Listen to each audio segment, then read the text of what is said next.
ಅತ್ಯಂತ ಕಡಿಮೆ ಬೆಲೆಗೆ ಪೀಠೋಪಕರಣ ಮಾರಾಟ ಮಾಡ್ತಾ ಇದ್ದ ವರ್ತಕ ಹಲವು ಮಂದಿಯಿಂದ ಮುಂಗಡ ಪಡೆದು ಇಂದು ಅಂಗಡಿ ತೆರೆದೇ ಇರೋದ್ರಿಂದ ಆತಂಕಗೊಂಡ ಸಾರ್ವಜನಿಕರು ಅಂಗಡಿ ಮುಂದೆ ಜಮಾಯಿಸಿದ ಘಟನೆ ನಡೆದಿದೆ. ಸೋಮವಾರಪೇಟೆ ಪಟ್ಟಣದ ಎಂಜಿ ರಸ್ತೆಯ ಧೂಪದ್ ಕಾಂಪ್ಲೆಕ್ಸ್ನಲ್ಲಿ ಕಳೆದ 2 ತಿಂಗಳಿಂದ ತಮಿಳುನಾಡು ಮೂಲದ ಬಾಬು ಕೇಶವನ್ ಹಾಗೂ ಕೆಲವು ವ್ಯಕ್ತಿಗಳು ಬಹಿ ಟ್ರೇಡರ್ಸ್ ಹೆಸರಲ್ಲಿ ಪಟ್ಟಣ ಪಂಚಾಯಿತಿಯಿಂದ ವ್ಯಾಪಾರೋದ್ಯಮ ಪರವಾನಗಿಯನ್ನು ಪಡೆದು ಪೀಠೋಪಕರಣ ಸೇರಿದಂತೆ ಮತ್ತಿತರ ಗೃಹೋಪಯೋಗಿ ವಸ್ತುಗಳ ಅಂಗಡಿ ತೆರೆದು ಅತ್ಯಂತ ಕಡಿಮೆ ಬೆಲೆಗೆ ವಸ್ತುಗಳನ್ನು ಮಾರಾಟ ಮಾಡಲಾಗ್ತಾ ಇತ್ತು.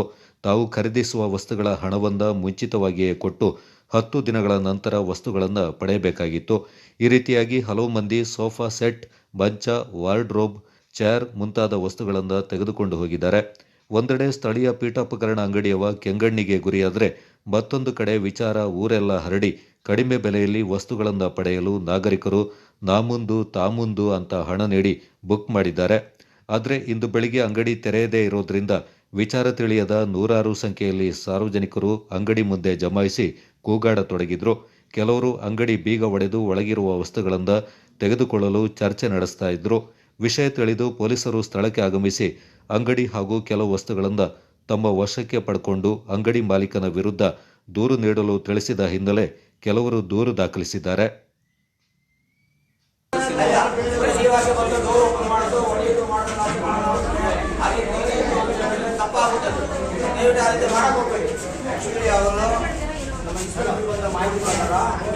ಅವ್ರನ್ನ ಯಾರು ಜನ ಲೋಕಲ್ ಮಾಡಿದಾರಂತೆ ಇನ್ನೊಂದು ಕಂಪ್ಲೇಂಟ್ ಆಗಿತ್ತು. ನಮಗೆ ವ್ಯಾಪಾರ ವಹಿವಾಟು ಕಡಿಮೆ ಆಗ್ತದೆ ಅಂತ ಕಂಪ್ಲೇಂಟ್ ಮಾಡಿದ್ದಾರೆ.